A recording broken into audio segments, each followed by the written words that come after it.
বছরের রাস্তা। এবার আপনারা আমাকে বলেন 40 বছরের রাস্তা কত দূর হইতে পারে? আল্লাহু আকবার। 40 বছরের রাস্তা কত দূর হইতে পারে আমি যদি আপনাদেরকে একটু জেহেনে দিয়ে দেই, একটু টাচ লাগাই দেই, তাহলে খুব বুঝতে পারবেন। আখিরাতের 40 বছর আর দুনিয়ার 40 বছর কি এক? আখিরাতের একদিন দুনিয়ার কয় হাজার বছরের সমান? সবাই বলেন। আখিরাতের একদিন দুনিয়ার কয় হাজার বছরের সমান? 50,000। জোরে বলেন কয় হাজার? 50,000 বছরের সমান। আখিরাতের একদিন দুনিয়ার 50,000 বছরের সমান যদি হয়, তাহলে আখিরাতের 40 বছর দুনিয়ার কয় কোটি বছরের সমান হবে। আল্লাহু আকবার। তারপরেও দুনিয়ার হিসাবেই আমি বলি, যদিও দুনিয়ার হিসাব আর আখিরাতের হিসাব এক হবে, তারপরেও দুনিয়ার হিসাবে আমি বলি দুনিয়ার 40 বছরের রাস্তা কত দূরে? মনে করেন এটা গোলাকার পৃথিবী। এই পৃথিবীটা 51 কোটি 10 লক্ষ বর্গ কিলোমিটার। এই পৃথিবীর এক সাইডে বাংলাদেশ, আরেক সাইডে আমেরিকা। এই পৃথিবীর এক প্রান্ত থেকে বিমান রওনা দেয়, পুরা পৃথিবী ভ্রমণ কইরা আমেরিকায় বিমানের পৌঁছাইতে সময় লাগে মাত্র 24 ঘন্টা। জোরে বলেন, পুরা পৃথিবী ভ্রমণ করতে বিমানের সময় লাগে কয় ঘন্টা? 24 ঘন্টায় এক পৃথিবী ভ্রমণ করা যায়। এবার আপনারা বুঝে থাকলে বলেন, 24 ঘন্টায় এক পৃথিবী, 24 ঘন্টায় 2 পৃথিবী, 24 ঘন্টায় 3 পৃথিবী, 24 ঘন্টায়। এবার বলেন এক সপ্তাহের ভিতরে কয়টা 24 ঘন্টা আছে? হ্যাঁ বলেন বলেন। 7টা 24 ঘন্টা। তাহলে এক সপ্তাহে বিমান যদি বিরতিহীন ভাবে ছুটে, এক সপ্তাহ ছুটলে কয়টা পৃথিবীর সমান ভ্রমণ করতে পারবে? 7টা পৃথিবীর সমান ভ্রমণ করতে পারবে। এবার বলেন এক মাসের ভিতরে কয়টা 24 ঘন্টা আছে? হ্যাঁ, 30টা 24 ঘন্টা আছে। এবার বলেন এক বছরের ভিতরে কয়টা 24 ঘন্টা আছে? 365টা 24 ঘন্টা আছে। তার মানে এক বছর যদি একটা বিমান ছোটে, তাহলে 365টা পৃথিবী ভ্রমণ করতে পারবে। সুবহানাল্লাহ। এবার আসেন 40 বছরের ভিতরে কয়টা 24 ঘন্টা আছে? বলে 40 বছরের ভিতরে 14,600টা 24 ঘন্টা আছে। সুবহানাল্লাহ। কয়শোটা বলেন? 14,600টা 24টা ঘন্টা আছে। এবার বিমানকে যদি ক্ষমতা দেওয়া হইতো, শক্তি দেওয়া হইতো, আওয়াজ দেওয়া হইতো, ও বিমান ছোট, তুমি যত দূর ছুটতে পারো ছোট। আল্লাহ পাক যদি বিমানের ক্ষমতা দিয়ে দিত, বিমান 40 বছর না থাইমা লাগাতার ছুটতে থাকতো, তাহলে 40 বছর যেখানে যায় থাকতো, ওই জায়গাটা কত দূর? 14,600 পৃথিবীর সমান এই বিমান 40 বছরে ভ্রমণ করতে পারতো। এবার আসেন জান্নাতের এক দরজা 40 বছরের। দুনিয়ার হিসাবেই যদি ধরি, তাহলে এই যে জান্নাতের দরজার শুরু, এখানে একটা পৃথিবী, এখানে 2 নাম্বার পৃথিবী, এখানে 3 নাম্বার, এখানে 4 নাম্বার, এখানে 5 নাম্বার, এই করতে করতে 14,600 নাম্বার পৃথিবীর ওই সাইডে যায় জান্নাতের গেটের সীমানা শেষ হইতে পারে। আর আস্তে কোন সুবহানাল্লাহ। আমি কি বলছি? জান্নাতের গেট শেষ হবে না হতে পারে। কেন হতে পারে বললাম? যে এর চেয়েও কোটি কোটি গুণ বড়। সুবহানাল্লাহ। কারণ আখিরাতের 40 বছর দুনিয়ার 40 বছর এক না। আমি দুনিয়ার 40 দিয়ে উদাহরণ দিলাম। দুনিয়ার নারী দিয়ে যদি জান্নাতের নারীর উদাহরণ দিয়ে দেয়, তাহলে কি হবে? দুনিয়ার বাড়ি দিয়ে যদি জান্নাতের বাড়ির উদাহরণ দেয়, হবে? কিন্তু আমি দুনিয়ার 40 বছর দিয়া জান্নাতের 40 বছরের উদাহরণ দিলে হবে? হবে না। তারপরেও দিলাম আর কি, একটু বুঝ দেওয়ার জন্য, তারপরেও বোঝা সম্ভব না। মুহতারাম হাজিরিন, এই যদি হয় জান্নাতের পাশ লম্বা কত বড় হবে? এরকম জান্নাতের দরজা 8টা দরজা কত বড় বড়! আল্লাহু আকবার। আশ্চর্যের ব্যাপার হলো, এই দরজা দিয়ে পৃথিবী কোটি কোটি অনায়াসে ভিতরে ঢুকবে, অনায়াসে ভিতর থেকে বের হবে। এত মোটা মোটা, এত ফাঁকা ফাঁকা দরজা দিয়েও নাকি জান্নাতীরা জান্নাতে ঢোকার সময় জাম লেগে যাবে আর ভিড় লেগে যাবে। একটু চিৎকার দিয়ে বলেন না সুবহানাল্লাহ।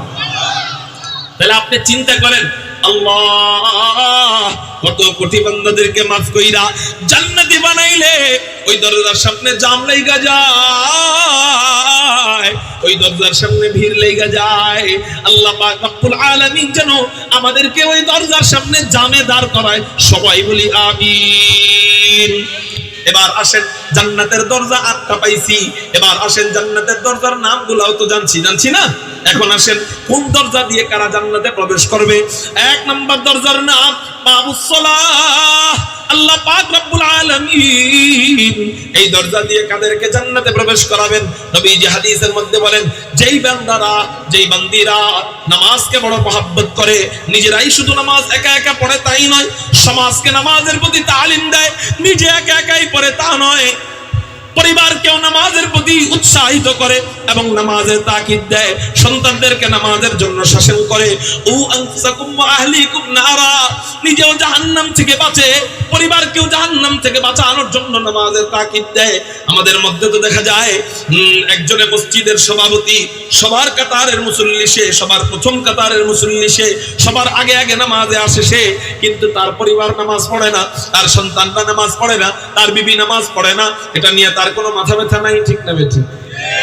এটা নামাজের মহব্বত বুঝায় না। নিজে শুধু একাই জান্নাতে যাইতে চান, পরিবারকে জাহান্নামী বানাইতে চান। বলে না হুজুর চাই না। বলে আপনি মুখে চান না, কর্মে ঠিকই চান। আপনি মুখে চান না, কর্মে ঠিকই চান। যে ব্যক্তি নিজেও নামাজ পড়বে, সন্তানদেরকে নিয়েও নামাজ পড়বে, এরপরে বিবিদেরকে নামাজ পড়ানোর সুযোগ করে দিবে, এমন কাজের চাপ বিবির উপরে দিয়া দেয়, জোহরের নামাজ অনেক সময় পড়তে পারে না। আছে না নাই? কেন জোহরের নামাজের কথা কেন বললাম? দুপুরের খানা রাঁধতে রাঁধতে বেশিরভাগ মহিলারা নামাজ পড়ে কোন সময় যায়? আসরের সময় যায়। বেশিরভাগ সময় মহিলাদের ফজরের নামাজ আর জোহরের নামাজটা কাজা হয়। আল্লাহ স্বামীকে আগে ধরবে। কাজ বড় না? কেন তোমার সংসারে বরকত হয় না? নামাজ বাদ দিয়ে সংসারে রান্না করতে যায়, এই জন্যই তো ওই রান্নায় কোনো বরকত নাই, ওই না রান্নায় কোনো নূর নাই, ওই চালে কোনো বরকত নাই, ওই ডালে কোনো বরকত নাই। খাও গরুর মতো ঠিকই খাও, পেট ভরে না। এই জন্য নিজেও নামাজ পড়বো, সন্তানদেরকে নিয়ে মসজিদে যাব, বিবিদেরকেও নামাজের জন্য জাগায় দিয়ে আসবো। কারণ আল্লাহ প্রত্যেকটা হুকুম আহকাম ওহীর মাধ্যমে নাজিল করেছেন। রোজা নাজিল হয়েছে ওহীর মাধ্যমে, কুতিবা আলাইকুমুস সিয়াম। জিহাদের বিধান নাজিল হয়েছে ওহীর মাধ্যমে, কুতিবা আলাইকুমুল কিতাল। আল্লাহ পাক রব্বুল আলামিন হজ নাজিল করেছেন ওহীর মাধ্যমে, ওয়া আতিমুল হজ্জ ওয়াল উমরাতা লিল্লাহ। আল্লাহ পাক রব্বুল আলামিন ঈমানের হুকুম আহকাম নাজিল করেছেন ওহীর মাধ্যমে। কিন্তু একটা মাত্র ইবাদত আছে, যে ইবাদত শুধু ওহীর মাধ্যমে নাজিল করেন নাই। একটা হুকুম আছে, যে হুকুমটা আল্লাহ শুধু ওহীর মাধ্যমে নাজিল করে নাই, যে হুকুমটা আল্লাহ পাক রব্বুল আলামিন নবীজিকে ডাইরেক্ট আল্লাহর কাছে বসায়া বসায়া এই হুকুম আল্লাহ দিয়ে দিয়েছে। নবীজি মিরাজের রজনীতে ঘুমিয়েছিলেন উম্মে হানির ঘরে। আল্লাহ পাক রব্বুল আলামিন নবীজিকে উম্মে হানির ঘর থেকে ঘুম থেকে জাগাইয়া জমজমের পাশে শুয়াইয়া বুকের থেকে নাভি পর্যন্ত ফাইরা ভিতর থেকে সবকিছু বের করে, এরপর জমজমের পানি দিয়ে ধোয়াইয়া জান্নাত থেকে আনা রেশমি রুমাল দিয়ে ঢাকা ঈমান এবং হিকমতের অক্সিজেন ভিতরে পুশ কইরা হযরত জিবরাইল এমন করে ইশারা দিয়া সিনায় সিনায় জোড়া লাগাইয়া বাইতুল মুকদ্দাস নিয়া সমস্ত নবীদের ইমাম বানাইয়া, ইমামুল আম্বিয়া বানাইয়া, 7 আসমান দেখাইয়া, 8 জান্নাত দেখাইয়া, 7 জাহান্নাম দেখাইয়া, বাইতুল মামুর মসজিদে নামাজ পড়াইয়া, লৌহ কলম দেখাইয়া, রেশতাদের নূরের সাগর দেখাইয়া আল্লাহ পাক রব্বুল আলামিন নবীজিকে সিদরাতুল মুনতাহার কাছে নিয়া রব্বে উঠাইয়া নবীজিকে আল্লাহ নিজের কাছে নিয়া নিজের কুদরতি হাঁটুর সামনে বসায়া বসায়া আল্লাহ 5 ওয়াক্ত নামাজ পুরস্কার দিয়ে দিছে। এই হলো নামাজ, এত দামি ইবাদত, এত দামি ইবাদত। বলেন বলেন আল্লাহ কোন বিধান ডাইরেক্ট নাজিল করে নাই, কিন্তু নামাজের মতো বিধান আল্লাহ ডাইরেক্ট দিয়ে দিয়েছেন। এই নামাজ নিজেরা পড়তে হবে কিনা? কপালে হেদায়েত থাকলে বেশি বয়ানের দরকার পড়ে না, কপালে হেদায়েত থাকলে বেশি ওয়াজের দরকার পড়ে না। অল্প বয়ানই যথেষ্ট যদি কপালে হেদায়েত থাকে। নবীজি বয়ান করতেন আধা ঘন্টা 1 ঘন্টা, চিল্লাইতেন না। সাহাবায়ে কেরামের সামনে একটা হাদিস আল্লাহর পক্ষ থেকে ওহীর মাধ্যমে আসছে, আল্লাহর পক্ষ থেকে ইলহাম হইছে, এরপর সাহাবায়ে কেরামদেরকে বলতেন, আর ওই সাহাবায়ে কেরাম ওই 1-2 টুকরা হাদিসগুলো যত্ন করে আমল করতেন। আল্লাহ পাক রব্বুল আলামিন ওই ঝিনুকের মুক্তার মতো দামি বানায় দিতে। আর আমরা শুনি ঠিক, কিন্তু আমাদের যত পরিমাণ মাহফিল হয় মসজিদে ওই কয়জন মুসল্লি নেই। মানে এলাকায় মাহফিল যদি হয় 30টা, মসজিদে মুসল্লি ফজরের সময় দেখবেন 5 জন। ঠিক না বেঠিক? কেন মুসল্লি নেই? কারণ কি? গত 10 বছর আগেও তো ফজরের সময় মসজিদ ভরা থাকতো, গত 15 বছর আগেও তো সব সময় মসজিদ ভরা থাকতো। এখন মসজিদ আগে যদি থাকতো 50 মুসল্লি, এখন চলে আসলো 5 জন। আগে যদি থাকতো 100, এখন চলে আসছে 10 জন। কারণ কি? এর পিছনে দোষী কারা? এর পিছনে এক নাম্বার দোষী হলো গাফেল পিতামাতারা। জোরে বলেন, কি বললাম? গাফেল পিতামাতারা, বেপরোয়া পিতামাতারা। কেমনে? নিজেরা শুধু মসজিদে গেছে, সন্তানদেরকে মসজিদ চিনাইয়া দিয়া যায় নাই। সন্তানদেরকে মসজিদ কি করে দিয়া যায় নাই? চিনাইয়া দিয়া যায় নাই। সন্তানদেরকে চিনাইছে কি? এই যে এটা আর টিভি। ঠিক না? ঠিক। ওরে মসজিদে না নিলেও মসজিদের মজা বুঝবে কেমনে? ছাড়া পাখি চিনেন? আপনি মনে মনে চিন্তা করেন আপনার সন্তান বড় হয়ে নামাজ পড়বে না, আস্তে আস্তে বুঝ হলে এমনি নামাজ পড়বে না। ছোট্ট সময়ের থেকে যদি অভ্যাস না করানো, বড় হওয়ার পরে আর নামাজই হতে পারবে না। হইলে আল্লাহ তাকে বানাইলে এটা আলাদা, কিন্তু ওই ব্যক্তি, ওই বাচ্চা নামাজি হইতে খবর হয়ে যাবে। ছাড়া পাখি হঠাৎ করে খাঁচায় যদি ঢোকান, ওই পাখি খাঁচায় থাকতে চাইবে না, দম ফাইটা মারা যাইতে চাইবে। ঠিক না? ঠিক। খাঁচা খুলে দিলে আস্তে করে ভিতর থেকে পালায় চলে যাবে। কিন্তু কোনো পাখিকে যদি ছোট্ট সময়ের থেকেই লালন পালন করা হয় খাঁচার ভিতরে, খাঁচা খুলে দিলে ও বাইরে ঘোরাঘুরি করে আবার খাঁচায় চলে আসবে। ঠিক না? ঠিক। আপনার বাচ্চা বড় হওয়ার পরে মসজিদে জোর করে নিতে পারবেন, কিন্তু দ্বিতীয় বেলা মসজিদের আজানের সময় আর আপনার কাছে আসবে না। কইবা আমার আব্বা আমারে জোর করে নিয়ে যায়, আমার দাদা আমারে জোর করে নিয়ে যায়। নামাজের টাইমে ওরা সবসময় বাড়িতে পাইবেন, নামাজের টাইমে আপনার সামনে পাইবেন না। কেন? ওই যে ছাড়া পাখির মতো খাসা মনে হবে ওইটাকে। কিন্তু ছোট্ট সময়ের থেকে যদি আপনার সাথে মাত্র হাঁটা শিখছে, ওরে নিয়ে যদি আপনি মসজিদে যান, ও ওই মসজিদকে ওর বাড়ি মনে করবে। আস্তে আস্তে অভ্যাস যখন হবে, ওরে আর নিয়ে যাইতে হবে না। আজানের সময় হইলে আপনারে বলবে, আব্বু তাড়াতাড়ি চলো, জামাত তো শেষ হয়ে যাইতেছে, মসজিদে যাই। ঠিক না? ঠিক। এজন্য আমরা নিজেরাও মসজিদে যাব। আজকে থেকে আমাদের বাড়িতে যে কয়জন সন্তান থাকে ওদেরকে নিয়ে মসজিদে যাব।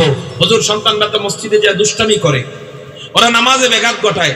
শোনেন, আপনি নবীজির থেকে বড় বুজুর্গ হয়ে যান নাই। হযরত হাসান হুসাইন নবীজির কাঁধে উঠছে, আপনাকে পোলাপান কোন মুসল্লির কাঁধে ওঠে না, খুব কম করে দুষ্টামি। ঠিক না? ঠিক। অতএব 2-1 দিন দুষ্টামি করলে মায়ের পেট থেকে পড়েই কেউ দৌড় দেয় না। মসজিদে যাওয়ার পরেই আল্লাহ ওয়ালা হয়ে যাবে না। 2-1 দিন দুষ্টামি করলে ওরা ধমক দিবেন না। বাচ্চাদেরকে শাসন মানে কি? শাসন মানে খালি দমকানোর নাম শাসন না, শাসনের পলিটিক্স জানতে হয়। আপনি ওরে বলবেন, আজকে যদি দুষ্টামি না করো তোমাকে চকলেট কিনে দিব, দেখবেন চকলেটের লোভে ও দুষ্টামি আস্তে আস্তে ছেড়ে দিবে। চকলেট বিবির জন্য চকলেট নিলে দামি হইতে হয়, মায়ের জন্য কিছু নিতে গেলে দামি হইতে হয়, বাবার জন্য কিছু নিতে গেলে দামি হইতে হয়। বাচ্চাদের হাতে কিছু দিলে দামি হওয়ার দরকার নেই, ওরা দামি আর কম দামি বুঝে না। ওরা 2 টাকার একটা খেলনা, 2 টাকার একটা চকলেট এটা দিলেই মনে করে অনেক দামি। এজন্য এগুলা দিয়ে দিয়ে ওদেরকে মসজিদমুখী করেন। কেন? আমরা মারা গেলে এখনই মসজিদ খালি, আমরা মারা গেলে মসজিদে নামাজ পড়ার মতো মনে হয় ইমাম সাহেব ছাড়া কেউ পাওয়া যাবে না। ঠিক না? ঠিক। তাহলে আমরা আমাদের পরবর্তী প্রজন্মকে নামাজি বানায় যাব, পারবো তো ইনশাআল্লাহ? মুহতারাম হাজিরিন, আল্লাহ আমাদেরকে, আমাদের সন্তানদেরকে নামাজি বানানোর তৌফিক দান করুক বলি আমি। এই যদি হয়, আমাদের সন্তানদেরকে আল্লাহ বাবুস সালাহ নামক দরজা দিয়ে জান্নাতে ঢোকাবেন। আমাদেরকে আল্লাহ বাবুস সালাহ নামক দরজা দিয়ে জান্নাতে ঢোকাবেন। জোরে বলেন সুবহানাল্লাহ। মুহতারাম হাজিরিন, বলছিলাম 20 পর্যন্ত বয়ান করব, কিন্তু আমাকে ক্ষমা করবেন, আমি আরেকটু বাড়াইছি, 8:30 পর্যন্ত করলাম। আজকের মতো আর বেশি লম্বা করতে পারবো না, যেহেতু রাস্তাঘাটের জামের ব্যাপার ছিল। এই জন্য আমার পরে একজন একটু বসাইলে সুন্দর হয়। দেখেন কেউ আছে কিনা, একটু দেখেন। শুনেন, আওলাদে রাসূল সাল্লাল্লাহু আলাইহি ওয়াসাল্লাম সৈয়দ হাসান আসজাদ মাদানী হাফিজাহুল্লাহ উনি আসতেছেন। সবাই বলেন আলহামদুলিল্লাহ।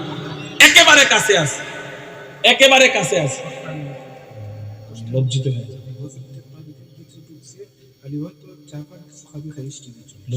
এই 10 মিনিট তো গজল কেন নেই, পরে তো আরেক জায়গায় সুনামগঞ্জের মতো করলে তখন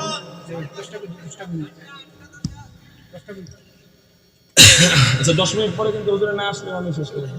আচ্ছা খেয়াল করেন, কয় নাম্বার দরজা গেল? 1 নাম্বার। আরো 7টা দরজা, এটা এখন করার টাইম নেই। কোন দরজা দিয়ে কে প্রবেশ করবে এটা বলার টাইম নেই, শুধু এতটুকু বলি, আল্লাহ এক এক গুণে গুণান্বিত মুমিনকে এক এক দরজা দিয়ে জান্নাতে ঢুকাবে। সুবহানাল্লাহ। এখন প্রশ্ন হইল, হযরত এমন কি কোন বান্দা বান্দি আছে কিনা যাকে আল্লাহ পাক রব্বুল আলামিন যার জন্য জান্নাতের 8টা দরজাই খুলে দিবেন, যার জন্য আল্লাহ জান্নাতের কয়টা দরজা খুলে দিবেন? 8টা দরজাই খুলে দিবেন। এমন কোন বান্দা বান্দি আছে কিনা যার জন্য আল্লাহ জান্নাতের 8টা দরজাই খুলে দিবেন? হা হা আল্লাহ পাক রব্বুল আলামিন 2টা আমল লিখেছে। 2টা হাদিসের মধ্যে নবীজি বলেন এই 2 হাদিসের উপর যেই ব্যক্তি আমল করবে আল্লাহ পাক রব্বুল আলামিন তার জন্য জান্নাতের এই সুবিশাল 8টা দরজাই খুলে রাখবেন। সেই যেই দরজা দিয়ে মনে চায় সেই দরজা দিয়ে জান্নাতে ঢুকবে।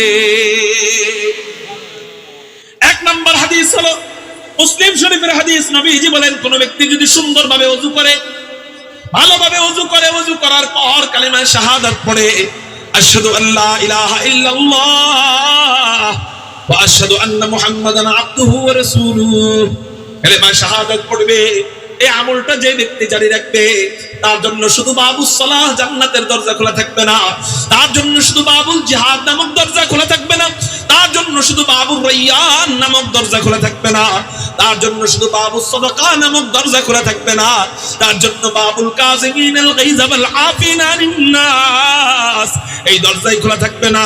যে ব্যক্তি সুন্দরভাবে ওযু করার পর কালেমা শাহাদাত পড়বে আল্লাহ তার জন্য জান্নাতের 8টা দরজা খোলা রাখবেন। সেই যে দরজা দিয়ে মনে চায় সেই দরজা দিয়ে জান্নাতে ঢুকবে। একটু চিৎকার দিয়ে বলেন সুবহানাল্লাহ।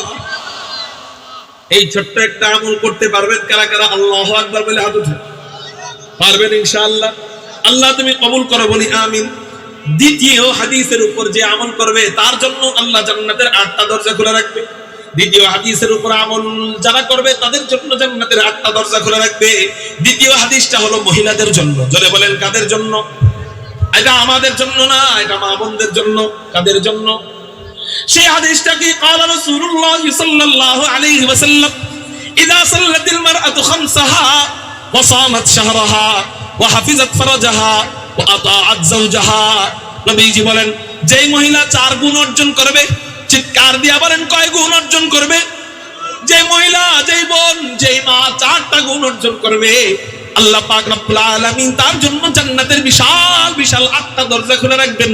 সে যেই দরজা দিয়ে মনে চায় সেই দরজা দিয়ে জান্নাতে প্রবেশ করবে।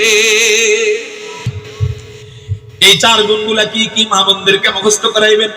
1 নাম্বার গুণ হলো ইযা সাল্লাতিল মারআতু খামসাহা, 5 ওয়াক্ত নামাজ ঠিকঠাক মতো আদায় করবে।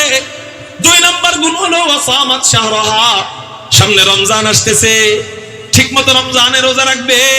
3 নাম্বার গুণ হলো ওয়া হাফিজাত ফারাজাহা, নারীদের সতীত্বকে হেফাজত করবে, লজ্জা স্থানকে হেফাজত করবে।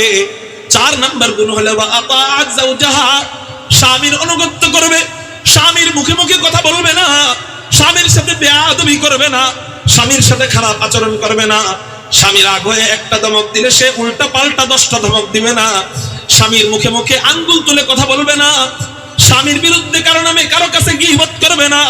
নবীজি বলেন এই 4 গুণ যেই মহিলা অর্জন করবে, 1 নাম্বার ইযা সাল্লাতিল মারআতু খামসাহা, 5 ওয়াক্ত নামাজ পড়া। 2 নাম্বার ওয়াসামাত শাহরাহা, রমজানে রোজা রাখা। 3 নাম্বার ওয়া হাফিজাত ফারাজাহা, আল্লাহু আকবার, লজ্জা স্থানকে হেফাজত করা। ওয়া আতাআত যাওজাহা, স্বামীর অনুগত্য করা। আল্লাহ তাকে বলবেন, একটু পড়ে, কিলা লাহা, আল্লাহ তাকে বলবেন উদখুলিল জান্নাহ মিন আইয়ি আবওয়াবিল জান্নাতি শিকতি, ও মহিলা যাও, তোমার জন্য জান্নাতের 8টা দরজা খোলা। সে যেই দরজা দিয়ে মনে চায় সেই দরজা দিয়ে জান্নাতে প্রবেশ করবে। চিৎকার দিয়ে বলেন সুবহানাল্লাহ। মুহতারাম হাজিরিন, তাহলে আজকে শুধু জান্নাতের দরজা সম্পর্কে আলোচনা করলাম। আল্লাহ যদি কখনো তৌফিক দেয় দরজার ভিতরে ঢোকার সময় কি কি হবে, ভিতরে ঢুকলে কি হবে, ইনশাআল্লাহ সামনে আলোচনা করব। আল্লাহ আমাদেরকে মুত্তাকি পরহেজগার হয়ে ওই জান্নাতের দরজা দিয়ে প্রবেশের তৌফিক দান করুক, বলি আমিন। আসসালামু আলাইকুম ওয়া রাহমাতুল্লাহি ওয়া বারাকাতুহু। নারায়ে তাকবীর।